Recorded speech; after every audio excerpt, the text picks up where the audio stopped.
A vocês que depois desse ato solene da transmissão do cargo por parte do ministro Lewandowski, estarei indo para o Ministério da Justiça para conversar com todos os secretários especiais, conforme a nossa agenda, para a composição da nossa equipe. Parece que houve uma dúvida, não é isso, Lécio? Em relação à fala de manhã. Na fala de manhã, o que eu explicitei é que o assunto e a focalização do assunto foi combate ao crime organizado pelos órgãos de Estado. Obviamente que todos os casos, Bet, Fintech, indústria de bebida, todos os casos que possam se adequar a isso, em algum momento pode ter sido aludido. Toda a reunião se discutiu como nós iríamos envolver os órgãos de Estado para participar. Todos os integrantes falaram, cada um fez a sua abordagem e o único ponto em comum era aumentar a efetividade do combate ao crime organizado. Este foi o sentido, esta foi a direção, esta foi a tônica e esta vai ser a tônica da ação do Ministério da Justiça nesse debate. Mas o Banco Master foi citado em algum momento? Provavelmente o Banco Master deve ter sido citado por alguns dos participantes em algum momento. Provavelmente Deve? Foram citados todos os que eu mencionei. Indústria de bebida, indústria de cigarro, lavagem de dinheiro, todos os temas relativos a isso. Certamente, vocês estão conversando com 10 pessoas numa mesa, num assunto candente, a alusão a qualquer um dos casos é óbvia, mas posso assegurar que o único foco da reunião foi exatamente este. Como as ações seriam empreendidas de tal modo que o Ministério Público participasse, o Judiciário participasse, que houvesse uma sincronização das ações dos órgãos de Estado. Esse debate levou 99,9% do tempo do debate. Agora, sim, você faz alusão como o Banco Master, as fintechs, a indústria de bebida, a indústria de cigarro, lavagem de dinheiro no exterior. Claro que essa alusão pode dizer, mas o foco do debate, e nós estamos aqui não para criar um problema de ruído, que eu esclareci cedo, mas sim para produzir uma informação relevante. A informação relevante e digna de nota é que o presidente da República tomou a iniciativa do mais alto significado, convocar todos esses atores para que nós tenhamos realmente uma ação de Estado bem sincronizada para fazer frente à criminalidade organizada. O senhor disse que agora a prática traria detalhes. Sim. O que muda na prática? O senhor pode trazer para a gente? Em primeiro lugar, eu fiz nesse evento alusão à extraordinária contribuição do Ministério conduzida pelo ministro Lewandowski. Então, toda a ação de governo, sobretudo no mesmo governo, deve ter uma linha de continuidade e nós devemos acrescentar fatos novos, iniciativas novas para incrementar os resultados. Então, eu conversarei com cada um dos secretários especiais, o Ministério está funcionando em plena normalidade, escutarei, pedir um relatório a cada um deles, conversarei com todos os integrantes e depois desse diagnóstico do relatório, daquilo que foi apresentado, com a conversa de cada um deles, nós faremos os ajustes. Posso adiantar que, no caso, na reunião de transição de ontem, eu já tinha assegurado que o diretor-geral da Polícia Federal e o diretor-geral da Polícia Rodoviária Federal permaneceriam. Esses não vão sofrer. E no caso dos secretários nacionais, eu me permito o direito de ouvir eles, analisar o resultado e definir ajustes. Então, podem permanecer muitos deles, posso mudar 1, 2, 3 ou 4. O presidente deu plena liberdade para montar a equipe, não tem nenhuma circunstância, senão análise de mérito do resultado produzido até então. Ministro, como o senhor vê as críticas do ministro Toffoli ao trabalho da Polícia Federal e esse assunto foi tratado? Veja bem, na minha perspectiva, como eu disse, eu passei 32 anos no Ministério Público. Os operadores do direito, cada um adotam as suas posturas no processo conforme o seu convencimento. Se uma determinada decisão de um determinado juiz parece não ser a adequada, compete a que o próprio processo esclareça isto. Então, houve, no caso concreto, uma determinação do ministro Toffoli para cumprimento de uma medida. O diretor-geral da Polícia Federal, Andrei, empreendeu todos os esforços para que isso acontecesse da forma mais rápida possível. Não foi possível fazer em 24 horas, aconteceu em 48 horas? Sim, eram 42. Não há, às vezes, viabilidade material de responder o prazo com aquela exatidão. Mas eu não vejo nenhum motivo para escalar uma crise em função disso. Se o juiz determina algo e o modo de execução parece não ter atendido no detalhe a sua particularidade, aquele que foi determinado esclarece, como o diretor-geral da Polícia Federal explicou. Não foi 24 horas, foi em 48, porque eu tive que reunir, eu tinha uma outra operação em andamento, e isso, para mim, está superado. Ministro, e quais foram os comentários feitos na reunião sobre o Banco Master? Não, veja bem, como eu disse a vocês, não houve nenhum comentário específico sobre nenhum dos casos. Todo o debate foi de alto nível, pensando em medidas estruturantes e de como organizar. É claro que você pode citar como ilustração todos esses casos que eu falei, e tantos outros que podem até não me ocorrer aqui agora, mas não houve nenhum tratamento especial de nenhum caso. A determinação fundamental era, o ministro da Fazenda, Fernando Haddad, tem feito um esforço extraordinário de corrigir distorções que o crime organizado propicia. E o principal apelo era para que as instituições de Estado ajudassem o governo para que isso tivesse a efetividade devida.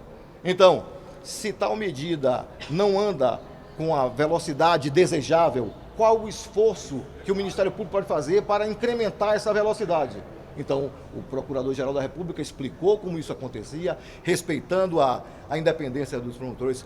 O magistrado, o ministro Alexandre de Moraes, mantendo a sua posição de ministro da Suprema Corte, disse que colaboraria no sentido também de acolher e abrigar aquilo que fizesse sentido, que fosse postulado pelo governo ou pelo Ministério Público, nos limites do devido processo.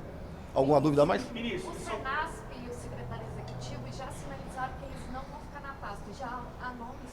Eu só posso responder o que me dizem. E o secretário executivo, sim. O secretário executivo, Manuel, pediu, disse que ele foi colaborativo a mais não poder durante toda a transição e me pediu que hoje, por questão pessoal, saísse o ato, vai sair o ato dele, ele não vai ficar, embora tenha se colocado à disposição para tudo o que for necessário. O secretário Manuel, portanto, me pediu agora, à tarde, isso.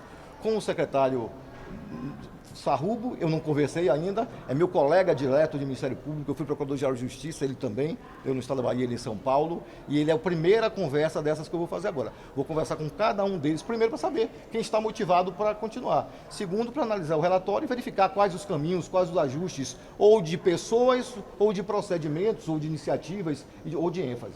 Mas nome para o lugar do Manuel? O presidente citou ali na fala dele agora na sua posse, né? Quer dizer, a divergência do governo com relação ao substitutivo lá do deputado Mendonça. O senhor já tomou pé disso? Qual é a posição do senhor sobre isso? Vou dizer a minha posição sobre isso. Eu acredito piamente no sentido de responsabilidade do Congresso. Todo projeto, todo encaminhamento de proposta legislativa que sai do Executivo, ela vai ser apreciada pelo Congresso, pelas duas casas. E o governo tem que fazer o esforço no limite para que o produto final dessa iniciativa seja condizente com o que ele espera daquela política pública e que contemple o interesse da sociedade. Então, acho que esse é um esforço de aperfeiçoamento que deve permanecer não só no caso da PEC, como no caso da lei antifacções, quanto em todos os outros projetos que nós tenhos pela frente. Mas pode verificar para o ano que vem, ministro, né? Não, é a dinâmica da velocidade estabelecida pelas regras regimentais do Congresso. Então, o governo tem que fazer, no limite, aquilo que entende que prevalecerá a concepção que ele teve quando enviou o projeto. Toffoli recuou e vai dar livre acesso aí aos agentes da PF, aos elementos de prova. Gostaria de saber se o senhor chegou a entrar em contato com ele, ou se houve alguma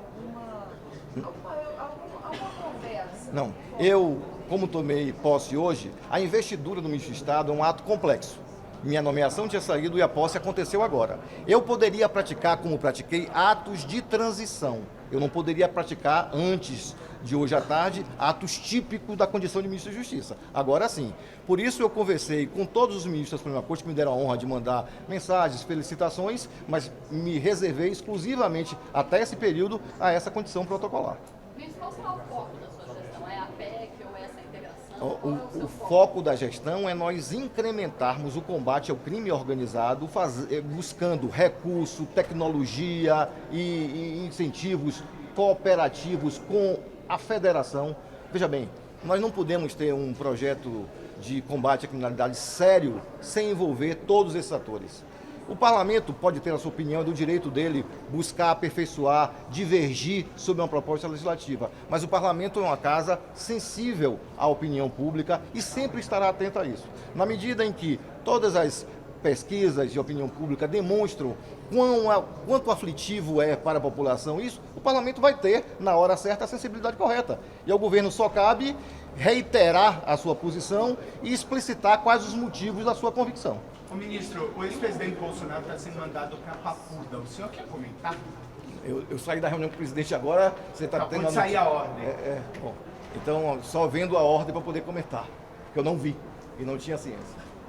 Outra coisa, aproveitando isso, só me permita, observe, nós temos que entender o seguinte, um Estado democrático de direito funciona com separação de poderes e com respeito a essa separação de poderes. O que o Supremo Tribunal Federal decide sobre cada matéria, a Polícia Federal, nessa dimensão, é um órgão de polícia judiciária que cumpre a decisão do Supremo Tribunal Federal.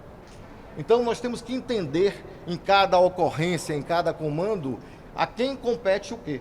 E um Estado democrático de direito tem como pilar o respeito aos poderes e, sobretudo, às decisões judiciais. E, neste caso concreto, como eu falei, eu acredito que o ministro Alexandre deve ter explicitado as suas razões e caberá a que os seus advogados, enfim, esgrimam os argumentos que, eventualmente, justifiquem ou contestem ou abordem uma perspectiva diferente da solução dada por ele. Estou sabendo por sua parte agora.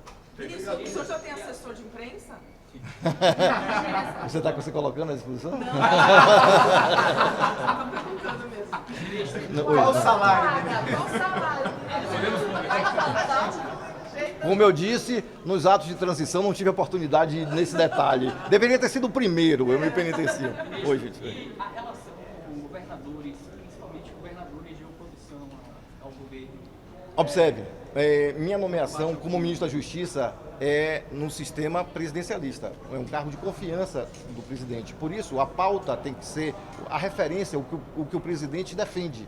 Ele é o legitimado democraticamente para exercer as políticas públicas. O presidente sempre pronunciou que ele não faz distinção em relação a essas políticas públicas. Eu acho que o Estado brasileiro, se quer, sobretudo, invocar razões de Estado no combate da criminalidade, ele também tem que ter coerência e ter uma atitude cooperativa com os Estados federados, independentemente de cor partidária ou qualquer outra coisa. É como eu penso e acho que é em consonância com o presidente da República, que é quem tem legitimidade democrática para definir os rumos do governo. Alguma coisa a mais? Agora eu esquentei, vocês vão parar. Tchau, tchau. Obrigado, ministro.